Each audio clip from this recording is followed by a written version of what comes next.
Good morning class fourth. आज आप लोग हम कुछ एक्सरसाइज आपकी छोड़ रहे हैं और वो एक्सरसाइज हमने छोड़ी है जो सर्किल की है, यानी कि ज्योमेट्री पार्ट छोड़ रहे हैं।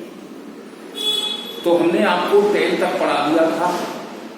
आज हम 12 वाली एक्सरसाइज लेंगे। तो 12 वाली एक्सरसाइज है पेरीमीटर एंड एरिया, परिमाप और क्षेत्रफल।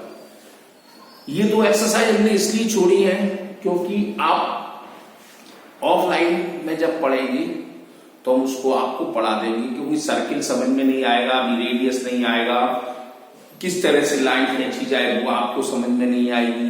तो ज्योमेट्री पार्ट आप जब ऑफलाइन स्कूल खुलेगा फरवरी में तो हम आपको समझा देंगे। तो आज केवल हम वो चीज समझा रहे हैं, वो चीज पढ़ा रहे हैं जो तुम्हारे पढ़ने लायक है। अब जैसे कि हमको ये चित्र दिया गया है, अभी ये चित्र है, इसका नाम होता है रेक्टेंगल।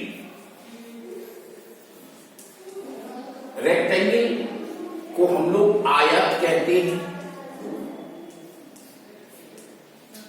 एक और चित्र होता है,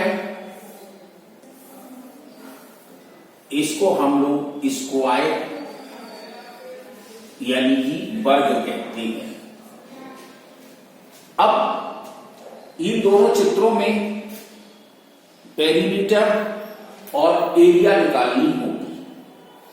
अब पेरीमीटर शब्द क्या होता है, इसको हम परिमाप कहते हैं हिंदी में, इसका नाम है परिमाप। मतलब हम यहां से चलते हैं या यहां से चले या यहां से कहीं से चले, ये राउंड यहां से चला, ये गया और यहीं पर आके हम आ गए, तो ये इसका पेरीमीटर हो गया। ऐसे अब स्क्वायर में भी हम यहां से चलते हैं, चलिए इधर से चल रहे हैं, ऐसे आए, ऐसे आए, ऐसे आए, यहां पर आ गए, तो इसका पेरीमीटर हो गया, तो जी स्क्वायर में हो गया। मतलब एक कोने से चलते हैं और घूमकर उसी जगह पर आ जाते हैं स्टार्टिंग पॉइंट पर, तो वो उसका परिमाप कहलाता है, यानी कि पेरीमीटर कहलाता है। अब हमने कैसे जाना कि ये रेक्टेंगल है, ये स्क्वायर है? तो देखो रेक्टेंगल की ये वाली साइड यानी कि अपोजिट साइड इक्वल होती है। ये वाली साइड इस वाली साइड के इक्वल होगी, तो अपोजिट साइड इक्वल मीन्स हमारा रेक्टेंगल हो गया। अब स्क्वायर को कैसे जाना? तो स्क्वायर में ये चारों साइडें, ये 4 साइडें हैं, ये इक्वल होती हैं। जैसे कि हम यहां पे लिखते हैं ए बी सी डी, तो ए बी जो साइड है वो सी डी के बराबर है, ए बी सी डी के बराबर। ऐसे ही ए डी ये वाली साइड बी सी के बराबर है। अब आ गया समझ? अब यहां पर हम लिख लेते हैं ए बी सी डी।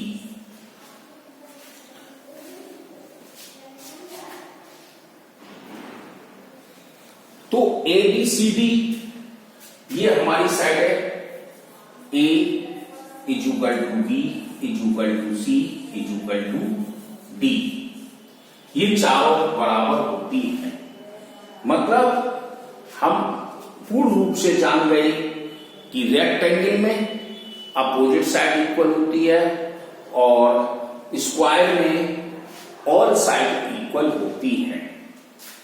तो अब पेरीमीटर के बारे में आता है, तो पेरीमीटर में हम क्या करेंगे? तो कुछ फार्मूले आपको लिखने हैं।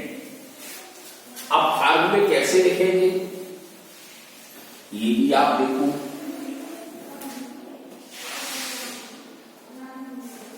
पहला आता है हमारा पेरीमीटर ऑफ रेक्टेंगल। इसका फार्मूला होता है लेंथ और ब्रेथ को जोड़ दो, 2 का मल्टीप्लाई कर दो, तो हम इसको कह सकते हैं L + B to the whole twice. ऐसे ही पेरीमीटर ऑफ स्क्वायर का आएगा तो फार्मूला हो जाएगा 4 × 1 साइड। अब हमने पेरीमीटर ऑफ स्क्वायर देख लिया, पेरीमीटर ऑफ रेक्टेंगल देख लिया। अब हम देख सकते हैं पेरीमीटर ऑफ ट्रायंगल।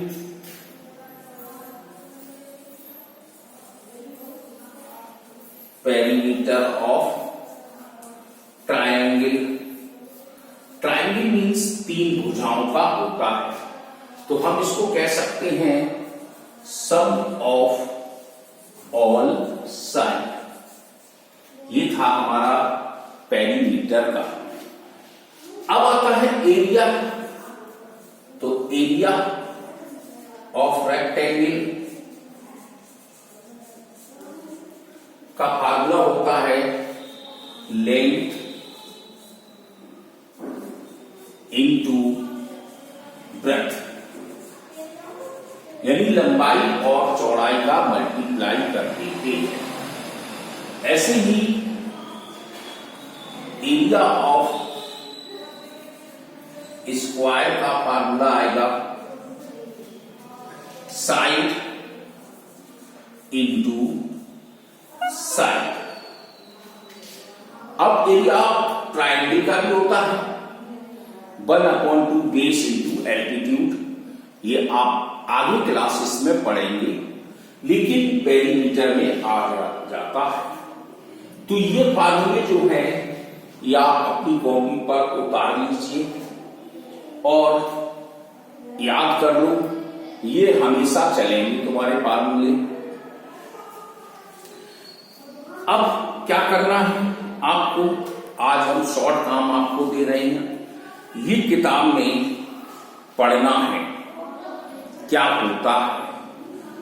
फिर हम आपको जैसे 12A एक्सरसाइज है, इसका पेरीमीटर ऑफ फिगर के बारे में बता रहा है। तो हमें क्या करना होगा, पहले हम सभी साइडों के नाम लिख लेंगे। जब नाम लिख लेंगे फिर हम पेरीमीटर ऑफ फिगर करके छोड़ देंगे। फिर हमें A B B C A इनको हम प्लस करेंगे, तो हमारे पास एरिया पेरीमीटर निकल आएगा। तो आपको केवल आज पढ़ना है, इनको लिखना है और याद करना है, तभी हम आगे कर सकते हैं काम। ये काम आपको आज करना है। और SST हम आपको भेज रहे हैं बराबर, तो SST के आप लेसन को लिखिएगा और याद करके हम किसी भी दिन कॉपी मंगा सकते हैं। अब कॉपी चेक करने का समय आ रहा है।